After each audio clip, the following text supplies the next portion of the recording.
कहानी की शुरुआत में हम एक टीचर को देखते हैं जो रशिया में रहती है और वहाँ की एक यूनिवर्सिटी में पढ़ाती है। वो एक टीचर को पसंद करती थी जो एस्ट्रोफिजिसिस्ट है, यानी कि आसमान के बारे में रिसर्च करने वाला, जैसे स्टार्स, प्लैनेट, सियारे वगैरह। और क्योंकि वो टीचर भी उसे पसंद करता था, इसलिए जल्द दोनों शादी कर लेती है। कुछ महीनों बाद वो प्रेग्नेंट हो गई, यानी उनका बच्चा पैदा होने वाला था और ये दोनों अपने बच्चे की दुनिया में आने की वजह से बहुत खुश थे। उसका हस्बैंड कहता है कि जब हमारा बच्चा पैदा हो जाएगा तो मैं उसका नाम जुपिटर रखूंगा, जो एक प्लैनेट का नाम भी है, क्योंकि एस्ट्रोफिजिसिस्ट होने की वजह से उसे ये नाम काफी पसंद था। पर उसकी वाइफ को ये नाम पसंद नहीं आया, इसीलिए वो मना कर देती है, जिस बात को लेकर उनकी बहस हो गई। जिस दौरान कुछ लुटेरे उनके घर में घुस गए और घर का सारा सामान लूटने लगते हैं। वो काफी सारे लुटेरे थे। उनमें से एक लुटेरा उसके हस्बैंड का टेलीस्कोप उठा लेता है, यानी कि दूरबीन जैसी मशीन, जिसकी मदद से ही वो आसमान में देखता था। और क्योंकि ये उसने अपनी मेहनत की कमाई से बनाया था, तो ये उसे बहुत प्यारा था, इसलिए वो उस लुटेरे को कहता है कि प्लीज तुम इसे मत ले जाओ। लेकिन चोर ने उसकी बात नहीं मानी, बल्कि वो उसे शूट कर देता है। और क्योंकि गोली बहुत पास से लगी थी, इसीलिए वो नीचे गिर गया। मौके पर ही अपना दम तोड़ देता है। उसकी वाइफ को बहुत दुख हुआ,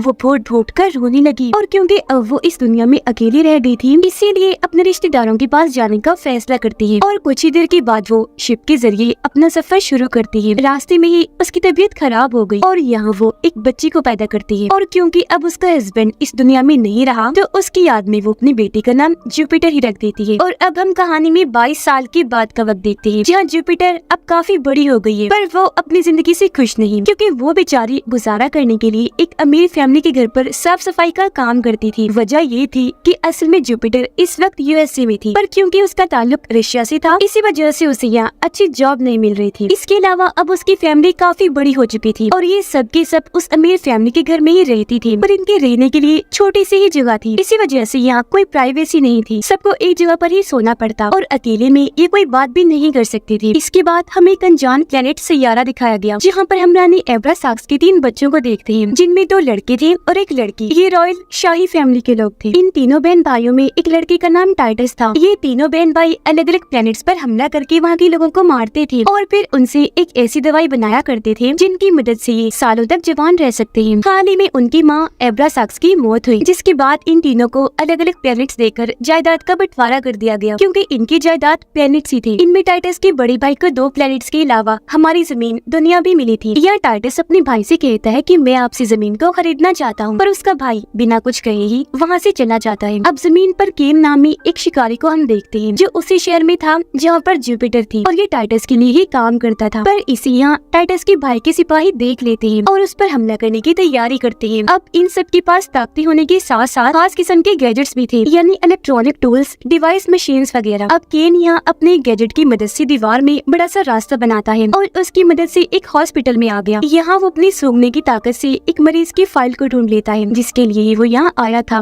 और वो एक लड़की की फाइल थी। अब फाइल को लेकर वो यहाँ से जाने ही लगा था कि तभी उसके सामने वो तीनों शिकारी आ जाते हैं। इससे पहले वो इस पर हमला करते हैं। केन अपने उड़ने वाले जूतों को ऑन करता है, जो भी गैजेट की तरह ही काम करते थे। उनमें लाइट्स जलना शुरू हो गई और ये वहाँ से तेज भागना शुरू कर देता है। ये देखकर तीनों शिकारी भी बाहर आ गए। तब तक केन हवा में उड़ना शुरू हो गया था और वो शिकारी उस पर अपने बड़े बड़े हाई टेक्नोलॉजी हथियारों से हमला करने लगते हैं, जो हथियार मशीन गन जैसे लग रहे थे। केन भी कम नहीं था, अपने खतरनाक हथियारों से वो भी इनकी हमलों का बराबर जवाब दे रहा था। वो दीवारों पर, तारों पर ऐसे भागता है जैसे कि वो जमीन पर भाग रहा है। उसकी स्पीड काफी तेज थी, जिसकी मदद से आखिरकार वो इनसे भाग ही जाता है, जिसके बारे में ये फौरन अपने दोस्त टाइटस के भाई को बताने का फैसला करते हैं। अपने प्लेनेट पर टाइटस की बहन अपने साथियों को कह रही होती है कि मैं जमीन पर हमला करना चाहती हूँ, लेकिन चुप कर, इस बारे में मेरे भाइयों को पता नहीं लगना चाहिए। टाइटस के भाई को पता चला कि जमीन पर एक लड़की है जिसके अंदर खास किस्म का डीएनए है, इसीलिए अपने लोगों को कहता है कि उस लड़की को फौरन ढूंढकर पहले उसका टेस्ट करो, और अगर कुछ गलत लगे, तुम्हें शक हो, तो फौरन उसे मार डाल। और अब हम जमीन पर उसी लड़की को देखते हैं, जो असल में जुपिटर की दोस्त होती है। और क्योंकि वो अकेली थी, तो उसकी मदद करने के लिए जुपिटर उसके घर की साफ सफाई करती है। पर तभी जुपिटर को अपनी दोस्त के चीख की आवाज सुनाई दी। ये जब वहाँ चेक करने गई, तो वहाँ का नजारा देखकर काफी दंग रह गई। उसकी दोस्त बेहोशी की हालत में हवा में उड़ रही थी और उसके आसपास ग्रे रंग के बहुत सारे अजीब तरह के एलियंस थे, जिनके पास गन जैसी मशीन थी, जिसकी मदद से वो उसकी दोस्त का टेस्ट कर रही थी। ये देखकर जुपिटर पास नहीं जाती, बल्कि उनकी तस्वीर बनाने लगती है। पर तभी उसकी मॉम की कॉल आ गई। जैसे ही मोबाइल की बेल बजी, एलियंस का ध्यान उसकी तरफ हो गया और वो उस पर भी झपट पड़े। एलियंस जुपिटर और उसकी दोस्त की कुछ देर की पहले की याददाश्त मिटाकर वहाँ वहाँ से चले जाते हैं। ये दोनों बेहोश थी। जब इन्हें होश आया तो इन्हें कुछ भी याद नहीं आ रहा था कि क्या हुआ। इन्हें बस अजीब लग रहा था। रात को जब जुपिटर अपनी फैमिली के साथ बैठकर खाना खा रही थी तो वो अपने एक कजन से कुछ पैसे उधार मांगती है, क्योंकि उसे भी अपने डैड जैसा बनना था और उनकी ही तरह आसमान पर रिसर्च करनी थी, जिसके लिए जाहिर है उसे टेलीस्कोप चाहिए था। पर उसका कजन ये कहकर मना कर देता है कि तुम कोई अच्छी सी जॉब कर लो और खुद पैसे कमाओ। इस बात से जुपिटर को बुरा लगा। वो जब अकेली थी तो उसका दूसरा कजन आकर कहता है कि अगर तुम मेरे साथ काम में मदद करवा दिया करोगी तो मैं तुम्हें कुछ पैसे दे दिया करूंगा ताकि तुम टेलीस्कोप खरीद सको। जो सुनकर वो मान गई, साथ में काफी खुश भी हो जाती है। अगले दिन जुपिटर अपनी दोस्त बनकर हॉस्पिटल में गई। वो अपने फोन में एलियंस की तस्वीर देखती है, जो हालांकि उसने खुद ही बनाई थी, पर क्योंकि एलियंस ने याददाश्त को मिटा दिया था तो उसे कुछ याद नहीं आ रहा था। लेकिन इससे पहले वो कुछ समझ पाती, यह डॉक्टर आ गया जो उसे सर्जरी के लिए बुलाने आया था। पर जैसे उसे बेड पर लिटाया गया वो हवा में उड़ने लगी। असल में ये डॉक्टर्स नहीं थे बल्कि एलियंस थे, जो डॉक्टर्स का रूप लेकर अब उसके डीएनए को चेक करने आए थे। उन्हें यहाँ गड़बड़ लगी, इसलिए वो उसे मारने की कोशिश करने लगे। लेकिन तभी यहाँ भागता हुआ केन आ जाता है और वो अपनी गन से इनको शूट करने लगता है। उसने एक बार में कई सारे शूट्स किए, जिससे कुछ एलियंस की तो वही मौत हो जाती है। उड़ने वाले एलियंस उड़ते हुए दीवारों पर जाकर बैठ गए, जिन्हें भी केन मार गिराता है। तब तक जुपिटर भी नीचे आने लगी, पर उसके गिरने से पहले ही केन उसे गोद में लेकर बचा लेता है और यहाँ से भाग गया। अब शिप में टाइटस को ये खबर मिली कि केन ने आखिर उस लड़की को ढूंढ लिया है जिसके अंदर वो खास किस्म का डीएनए है, जो और कोई नहीं बल्कि जुपिटर थी। क्योंकि वो खास डीएनए उसका था, न कि उसकी दोस्त का, इसलिए अब टाइटस अपनी एक शिप भेजता है उन्हें यहाँ लाने के लिए। टाइटस के भाई को भी पता चल गया कि केन उस लड़की को लेकर वहाँ से भाग चुका है, जो सुनकर उसे बहुत गुस्सा आया। इसीलिए वो अपने साथियों पर चिल्लाता है कि जाओ और उनकी तलाश करो, मुझे कैसे भी करके वो लड़की चाहिए और इसके लिए अपनी सिक्योरिटी डबल कर दो। जुपिटर को जब होश आई तो वो सामने केन को पाती है, जो उसे बताने लगा कि जमीन के अलावा दुनिया में और भी कई सारे ऐसे प्लैनेट्स हैं जहाँ जिंदगी मुमकिन है और वहाँ अलग अलग तरह के क्रिएचर्स और अलग नस्लें रहती हैं, जैसे कि एलियंस, वेयरवुल्फ वगैरह। आगे वो बताता है कि मैं भी असल में वेयरवुल्फ ही हूँ, यानी आधा इंसान और आधा भेड़िया, और मुझे खास आर्मी के लिए पैदा किया गया था। यहाँ वो अपने खास किस्म की उड़ने वाली जूते और ऐसा गैजेट दिखाता है जिसकी मदद से वो किसी भी दीवार, दरवाजे, खिड़की पर सुराख करके रास्ता बनाता है। यहाँ भी वो ऐसा करके दिखाता है। अब जुपिटर को यकीन नहीं आया, इसलिए उसने अपना हाथ अंदर करके चेक किया। तब अंदर उसका हाथ चला गया और अब केन उसे गोद में उठाकर उस रास्ते से होकर दूसरी साइड पर आ गया। तब तक टाइटस का शिप भी यहाँ आ गया था, जिसके अंदर केन जुपिटर को ले जाने लगा। पर तभी यहाँ टाइटस के भाई के भेजे हुए सिपाही आ गए, जो अब पहले से काफी ज्यादा थे और वो शिप पर हमला करके उसे तबाह बर्बाद करते हैं। शिप के टुकड़े टुकड़े हो गए। अब तभी जुपिटर यहाँ से नीचे गिरने लगी, पर केन उसे पहले ही पकड़कर हवा में उड़ने लगा और यहाँ से भागना शुरू कर देता है। लेकिन वो सिपाही उस पर भी हमला करके अंधाधुंध शूट्स उस पर करने लगते हैं, पर क्योंकि वो काफी स्पीड में था इसलिए जुपिटर को लेकर जैसे तैसे यहाँ से भाग ही जाता है। अगले दिन केन एक गाड़ी चुराता है और जुपिटर को अपने साथ अपने दोस्त के घर ले जाने लगा। रास्ते में वो केन से पूछती है कि आखिर ये लोग मेरे पीछे इस तरह क्यों पड़े हैं, मुझे क्यों मारना चाहते हैं, जिस पर केन उसे समझाता है कि एब्रासाक्स रानी के बच्चों की आपस में जंग है जो तुम्हारी वजह से हो रही है, क्योंकि एक भाई तुम्हें मारना चाहता है जबकि दूसरा भाई टाइटस तुम्हें बचाना चाहता है। और एब्रासाक्स की फैमिली पूरे यूनिवर्स यानी सारी दुनिया में सबसे ताकतवर फैमिली है। आगे वो ये भी बताता है कि ये सिपाही जमीन पर जहाँ भी तबाही मचाते हैं वो ग्रे कलर के एलियंस बाद में उस जगह की तोड़फोड़ ठीक करके उस जगह को बिल्कुल पहले जैसा बना देते हैं और तो ग्रे एलियंस को जो कोई भी देखता है वो उस इंसान की याददाश्त मिटा देते हैं और अभी हमले की वजह से जो तबाही हुई ग्रे एलियंस उसे भी ठीक कर देंगे और वहाँ मौजूद लोगों की याददाश्त को भी मिटा देंगे ताकि किसी को कुछ याद न रहे। केन ने ये भी कहा कि तुम्हें जिस शिप में ले जा रहा था वो टाइटस ने ही भिजवाई थी, क्योंकि वो तुम्हें वहाँ बेचकर मिलना चाहता था। अब सवाल ये उठता है कि टाइटस का भाई जुपिटर को मारना क्यों चाहता था। इसका जवाब हमें आगे मिलेगा। अब जैसे केन अपने दोस्त के घर गया तब उसका दोस्त केन पर गन तान देता है, क्योंकि उसके यहाँ आ जाने की वजह से उसके दोस्त की जान को भी खतरा हो सकता है। केन ने उसे रोक दिया, जिस वजह से दोनों की हाथापाई हो जाती है। ये दोनों काफी लड़ते हैं, उठा कर एक दूसरे को फेंकने लगते हैं, जिस बीच बहुत सारी शहद की मक्खियों का झुंड आकर जुपिटर को चारों तरफ से घेर लेता है, पर वो उसे काटती नहीं बल्कि आसपास उड़ने लगी और तो और जुपिटर के इशारों पर उड़ रही थी। ये देखकर केन का दोस्त जुपिटर के सामने झुक गया और उसे राजकुमारी कहकर बुलाता है। फिर उसे बताने लगा कि इन शहद की मक्खियों में असली एब्रासाक्स फैमिली की राजकुमारी को पहचानने की ताकत होती है। तुम्हारा डीएनए एब्रासाक्स की रॉयल फैमिली का है, जिस वजह से ये सारी मक्खियाँ तुम्हारे आसपास घूमकर तुम्हारा वेलकम कर रही थी, क्योंकि इन्होंने पहचान लिया कि तुम इनकी राजकुमारी हो। जिसके बाद वो केन और जुपिटर को अंदर ले आया और केन की जख्मों पर दवा लगाने लगता है, पर तभी वो केन की पीठ पर दो निशान आमने सामने देखती है। वो काफी हैरान पहचान हुई और इस बारे में पूछती है, जिस पर केन का दोस्त उसे बताता है कि पहले हमारे पंख हुआ करते थे और हम भी एब्रासाक्स के ही प्लेनेट से थे, लेकिन कुछ गलतियों की वजह से उसने हमें अपने प्लेनेट से भी निकाल दिया, साथ ही हमारे पंख भी ले लिए, जो अब उसी प्लेनेट पर उसके बच्चों के पास है। अब तभी जुपिटर के पास उसके कजन की कॉल आ गई, जो सुनने के लिए वो वहाँ से चली गई। तब केन अपने दोस्त को बताता है कि मुझे नहीं पता था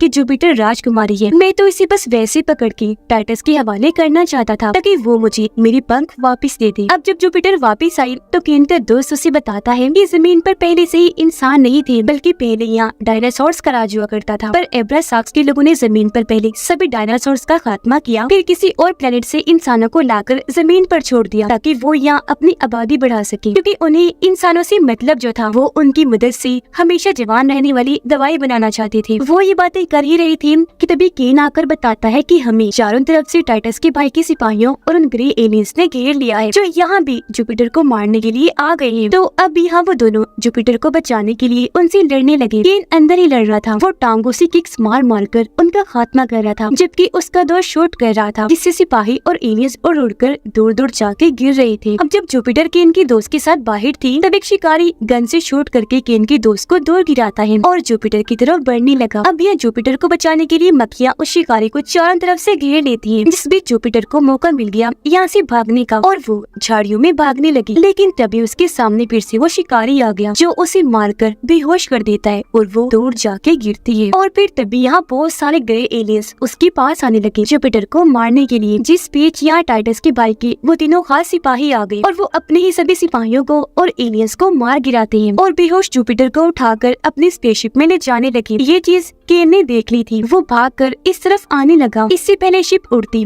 वो उसे पकड़कर लटक जाता है। ये शिप एक दूसरे प्लेनेट पर आई, जहाँ वो सिपाही जुपिटर को टाइटस की बहन को बेच देते हैं। अब जुपिटर को जब होश आई तो वो देखती है कि उसने बहुत ही खूबसूरत कपड़े पहने हुए हैं, वो अब बिल्कुल रानी ही लग रही थी और इस वक्त एक महल में थी। वो जब आगे बढ़ी तो तभी वहाँ टाइटस की बहन आ जाती है, जो जुपिटर को देखकर काफी हैरान रह गई, क्योंकि जुपिटर का चेहरा उसकी माँ एब्रासाक्स से काफी मिलता है। अब टाइटस की बहन उसे अपनी माँ की मूर्ति के पास ले जाती है और उसे बताने लगी कि तुम मेरी माँ का दूसरा जन्म हो, क्योंकि एक तो तुम्हारा चेहरा उनसे बहुत ज्यादा मिलता है, दूसरा कि तुम्हारा डीएनए भी उनसे मैच हो गया है। अब क्योंकि यहाँ केन भी आ गया था शिप के साथ, तो वो यहाँ के सिपाहियों से लड़ता हुआ आगे बढ़ रहा था जुपिटर को ढूंढने के लिए। टाइटस की बहन जुपिटर को एक खास किस्म की पूल के पास लेकर आती है, जिसके अंदर भी ये लोग जवान होने वाली दवाई मिलाते हैं। टाइटस की बहन जब पूल से नहाकर बाहर आई तो वो बेहद जवान खूबसूरत लग रही थी, हालांकि उसकी उम्र तो 14,000 साल से भी ज्यादा थी। अब टाइटस की बहन जुपिटर को बताती है कि तुम एब्रासाक्स की सारी जायदाद को अपने नाम करवा सकती हो, क्योंकि वो रानी थी जिसका डीएनए तुमसे मिलता है, और अब तुम पूरी जमीन को अपने नाम करवा के ऐश वाली जिंदगी गुजारो। अब टाइटस की बहन ऐसा इसलिए कर रही थी क्योंकि वो अपने बड़े भाई से जमीन को हथियाने के लिए जुपिटर की मदद लेना चाहती थी, उसके डीएनए से फायदा लेकर। वजह ये थी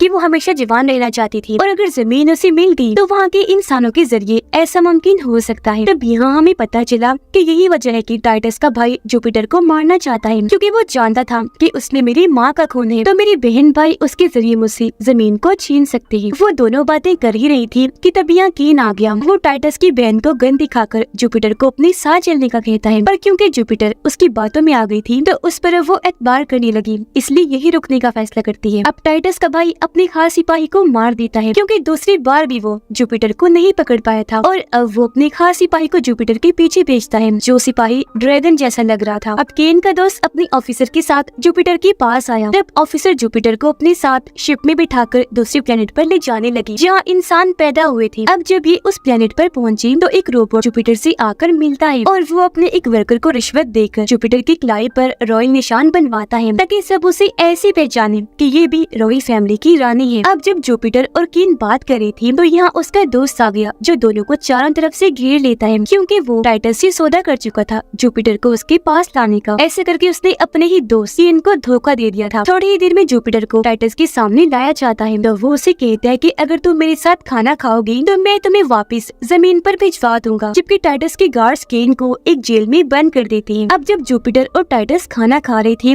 तो वो उससे केन के बारे में पूछती है कि वो कहाँ गया, जिस पर टाइटस उससे झूठ बोल देता है कि वो अपने घर जा चुका है। आगे वो जुपिटर को बताता है कि जवान होने की दवाई इंसानों को मार कर बनाई जाती है। वो फिर उसे एक जगह पर लेकर गया और वहाँ कई सारी बॉटल्स दिखाकर कहता है कि वो दवा इसमें भरकर बेची जाती है। यहाँ के लोगों ने इसे बिजनेस बनाया हुआ है। मेरी माँ ने इस बिजनेस को रोकना चाहा, जिस वजह से किसी ने उन्हें मरवा दिया और अब मैं भी अपनी माँ की तरह बनकर इस बिजनेस को रोकूंगा ताकि इंसानों की जान बचा ली जाए। अब ये सुनकर जुपिटर को उस पर यकीन हो गया, पर अब वो यहाँ उसे अंगूठी दिखाकर शादी के लिए पूछता है कि क्या तुम मुझसे शादी करोगी, और अपने बहन भाइयों के खिलाफ लड़ाई करने का उससे कहता है, जिस पर अब जुपिटर को उस पर शक होने लगा। अब टाइटस केन से जाकर मिलता है, जहाँ टाइटस ने उसे बताया कि मेरा प्लान जुपिटर से शादी करने का है, जिसके बाद मैं उसे मार दूंगा ताकि उसके बाद जमीन पर कब्जा कर सकूं। फिर वो केन को कहता है कि तुमने हमें धोखा दिया है, तुम जुपिटर का साथ दे रहे थे, जो कहकर वो उसे शिप से बाहर फेंकवा देता है। लेकिन गिरने से पहले केन एक हिफाजती गिर पर टांग मारकर उसे तोड़कर अपने साथ बाहर गिरा लेता है, फिर उसकी मदद से अपनी जान भी बचा लेता है। अब तभी यहाँ टाइटस की शिप एक रास्ता बनाकर यहाँ से भाग जाती है। इतनी ही देर में ऑफिसर की शिप भी यहाँ आ गई, जो केन की जान बचा लेते हैं। अंदर आकर केन उनसे कहता है कि जुपिटर की जान को खतरा है, उसे बचा लो प्लीज। और यहाँ वो अपने दोस्त से भी मिला, उससे भी मदद मांगता है। उसका दोस्त कहता है कि मैं शर्मिंदा हूँ, माफ करना, मैंने तुम्हें धोखा दिया, मैं मजबूर था क्योंकि टाइटस ने मेरी बीमार बेटी का इलाज करवाने के लिए लालच में मुझसे वो सब करवाया। जुपिटर की फैमिली उसके लापता होने की वजह से काफी परेशान थी, जहाँ तभी टाइटस के भाई का वो खास ड्रैगन जैसा सिपाही आ जाता है और उन सबको गिरफ्तार करके अपने साथ ले जाता है। जुपिटर टाइटस को कहती है कि मैं तुमसे शादी नहीं कर रही और बताओ कि केन कहाँ है, जिस पर वो फिर से झूठ बोल देता है कि उसने हम पर हमला कर दिया था, जिस वजह से हमने उसे यहाँ से निकाल दिया, और तुम फिक्र न करो, हमारी ये शादी सिर्फ एक समझौता है जिससे हम मेरे भाई से जंग लड़ेंगे और उससे मासूम लोगों की जान बचाएंगे, और मैं वादा करता हूँ कि हमारी शादी के बाद मैं केन को भी वापस यहाँ बुलाकर नौकरी पर रख लूंगा। जो सुनकर अब वो आखिरकार शादी के लिए मान जाती है। कुछ ही घंटों में उनकी शादी का फंक्शन शुरू हो गया, पर तभी बाहर केन और उसका दोस्त आ गए, जो यहाँ हमला करके अंधाधुंध शूट्स करते हैं और टाइटस के बहुत सारे लोगों को मार गिराते हैं, जिसके बाद वो बिल्डिंग तोड़कर अंदर घुस आए और ये शादी रुकवा देते हैं। यहाँ अब केन टाइटस पर गन तान के सबको उसकी सच्चाई बताता है कि ये शादी के बाद जुपिटर को मारकर जमीन का मालिक बनना चाहता है। अब यह जुपिटर केन को कहती है कि मुझे मेरी जमीन पर ले जाओ, और अब जब वो उसके साथ जमीन पर आई तो उसे पता चला कि टाइटस के भाई के लोगों ने मेरी फैमिली पर हमला करके उन्हें अगवा कर लिया है। यहाँ एक सिपाही अभी भी था, जो उसे कहता है कि तुम्हें हमारे बॉस टाइटस के भाई से मिलने प्लेनेट जुपिटर पर जाना होगा, जिसके बदले मेरा भाई तुम्हारी फैमिली को छोड़ देगा। तो अब अपनी फैमिली के लिए वो प्लेनेट जुपिटर पर जाकर टाइटस के भाई से मिलती है, जो उसे कहता है कि अपनी सारी जायदाद मेरे हवाले कर दो। अब केन भी अकेला उस प्लेनेट जुपिटर पर आने लगा और टाइटस के भाई के लोगों को मारने लगता है। वो यहाँ इसलिए आया था क्योंकि उसे जुपिटर की फिक्र थी। जुपिटर टाइटस के भाई पर ये इल्जाम लगाती है कि तुम तो अपनी ही माँ के हथियारे हो, जो सुनकर उसे गुस्सा आ गया और वो उसे जोरदार थप्पड़ मार देता है और अपने साथियों को जुपिटर की माँ को मारने का कहता है, साथ में उसे धमकाता भी है, जिस वजह से अब जुपिटर को उसकी बात माननी ही पड़ी और वो अपनी सारी जायदाद यानी कि प्लैनेट्स उसके नाम कर देती है। जो लेते ही वो अपने साथियों को हुक्म देता है कि जुपिटर को भी अब मार दो, लेकिन इससे पहले वो ऐसा करते ही यहाँ पर केन हीरो की तरह एंट्री लेता है और सबको शूट करके एक एक झटके में मार गिराता है, और ऐसे उसने जुपिटर की जान बचा ली। जिसके बाद केन वहाँ के क्रिएचर से भी लड़ने लगा, जो उसके ही सिपाही थे, और मौका देकर जुपिटर अपनी फैमिली के लोगों को ऑफिसर की शिप में भेजने लगी। इस बीच पीछे से टाइटस का भाई जुपिटर पर वार कर दिया, लेकिन वो उसके ही पैर पर शूट कर देती है और अब यहाँ उसका महल टूटना शुरू हो गया। उधर केन सभी क्रिएचर्स को अपने जाल में फंसा कर मार गिराता है और जुपिटर टाइटस के भाई से लड़ती है, उसे खूब मारती है। यहाँ धमाका हुआ, महल टूटकर गिरना शुरू हो गया। इस बीच टाइटस का भाई भी नीचे गिर गया